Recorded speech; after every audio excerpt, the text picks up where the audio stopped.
ഇന്നലെ US വിപണികളെല്ലാം മൈനസിലാണ് close ചെയ്തത്. ഏതാണ്ട് 0.5% താഴെയാണ് പ്രധാനപ്പെട്ട ഇൻഡെക്സുകളെല്ലാം ക്ലോസ് ചെയ്തത്. യുഎസിൽ ഹൗസ് റൂൾസ് കമ്മിറ്റി ഒരു റിവ്യൂ നടത്തുന്നുണ്ട്. അതായത് ടാക്സ് കട്ടിനെ സംബന്ധിച്ച് ഒരു പ്രപ്പോസൽ ട്രംപിന്റെ ഭാഗത്തു നിന്നുണ്ടായിരുന്നു. അത് വോട്ടിങ്ങിന് ഇടണോ വേണ്ടയോ എന്നുള്ള തരത്തിലുള്ള ഒരു മീറ്റിംഗ് നടക്കുന്നുണ്ട്, റിവ്യൂ നടക്കുന്നുണ്ട്. അത് സംബന്ധിച്ചുള്ള ഒരു അനൗൺസ്മെന്റ് ഏതാണ്ട് 10:30 ഇന്ത്യൻ ടൈം 10:30 വരാനുള്ള സാധ്യതയുണ്ട്.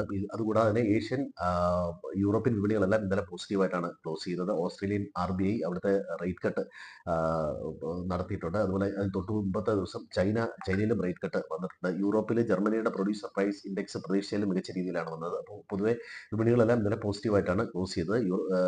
US വിപണിയാണ് മൈനസിൽ ഇന്നലെ ക്ലോസ് ചെയ്തത്. അതുപോലെ തന്നെ ഇന്ത്യൻ വിപണികളും ഇന്നലെ മൈനസിലാണ് ക്ലോസ് ചെയ്തത്. ഇൻഡെക്സുകളെല്ലാം 1% മുകളിൽ മൈനസിലേക്കാണ് വന്നത്.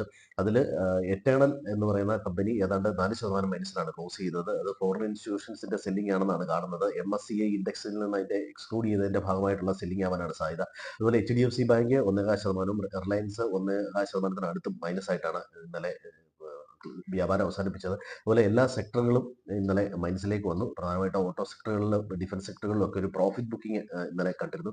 ഫോറിൻ ഇൻസ്റ്റിറ്റ്യൂഷൻസ് ഏതാണ്ട് 10,000 കോടി രൂപയ്ക്ക് അടുത്ത് സെല് ചെയ്തിട്ടുണ്ട്. ഫോറിൻ ഇൻസ്റ്റിറ്റ്യൂഷൻസിന്റെ പൊസിഷൻ നോക്കുകയാണെങ്കിൽ അവർ പൊതുവെ ഓപ്ഷൻസും ഫ്യൂച്ചേഴ്സും നോക്കുകയാണെങ്കിൽ 21% കോൾ ആഡ് ചെയ്തിട്ടുണ്ട്, 3% പുട്ട് ആഡ് ചെയ്തിട്ടുണ്ട്. കോള് കൂടുതൽ വിൽക്കുന്നത് റീറ്റെയിൽ ട്രേഡേഴ്സ് ആണ്, അത് വാങ്ങുന്നത് പ്രോ ട്രേഡേഴ്സ് ആണ്. ഒരുപക്ഷെ പ്രോ ട്രേഡേഴ്സ് വിറ്റ കോളുകളായിരിക്കാം ഒരുപക്ഷെ തിരിച്ച് വാങ്ങുന്നത്. ഫ്യൂച്ചേഴ്സിൽ 63% ഷോർട്ട് പൊസിഷനിൽ FIs നിൽക്കുന്നു. പ്രോ ട്രേഡേഴ്സ് 51% ഷോർട്ട് നിൽക്കും. ഇന്നലെ ഇന്ത്യൻ മാർക്കറ്റ് മൈനസിലേക്ക് പോകേണ്ട പ്രധാനപ്പെട്ട കാരണങ്ങളൊന്നും മാർക്കറ്റിനെ സംബന്ധിച്ച് പ്രത്യേകിച്ച് ഒരു ട്രിഗർ ഒന്നുമില്ല. മാർക്കറ്റ് പോസിറ്റീവിലേക്ക് നയിക്കാൻ പറ്റിയ ട്രിഗർ ഒന്നുമില്ല. ട്രേഡ് ഡീലിനെ സംബന്ധിച്ച് പ്രത്യേകിച്ച് ക്ലാരിറ്റി ഒന്നും വന്നിട്ടില്ല. പിന്നെ കോവിഡ് വ്യാപിക്കുന്നു എന്ന് തരത്തിലുള്ള ന്യൂസുകളുണ്ട്. ഇന്നലെ രണ്ടോളം മരണം റിപ്പോർട്ട് ചെയ്യുന്നുണ്ട്. അതൊരു പക്ഷേ ഒരു റീസൺ ആകും. പ്രധാനമായിട്ടും ഇതൊക്കെ നോക്കിയാലും പ്രോഫിറ്റ് ബുക്കിംഗ് തന്നെയാണ് പ്രധാനപ്പെട്ട കാരണം. കഴിഞ്ഞ ആഴ്ചകളിലൊക്കെ കയറിയതിൽ നിന്ന് പ്രധാനപ്പെട്ട അത്തരം സെക്ടറുകളിലും ഓഹരികളിലും ഒക്കെ ഒരു പ്രോഫിറ്റ് ബുക്കിംഗ് വന്നിട്ടുണ്ട്.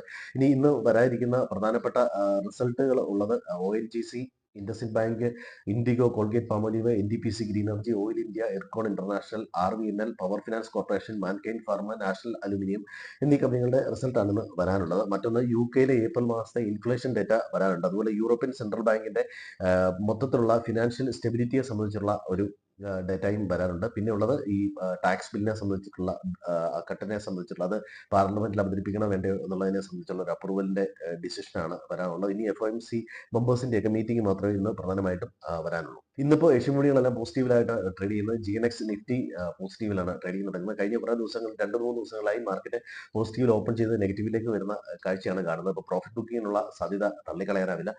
എല്ലാവർക്കും നല്ലൊരു ട്രേഡിംഗ് ദിനം ആശംസിക്കുന്നു. Thank you.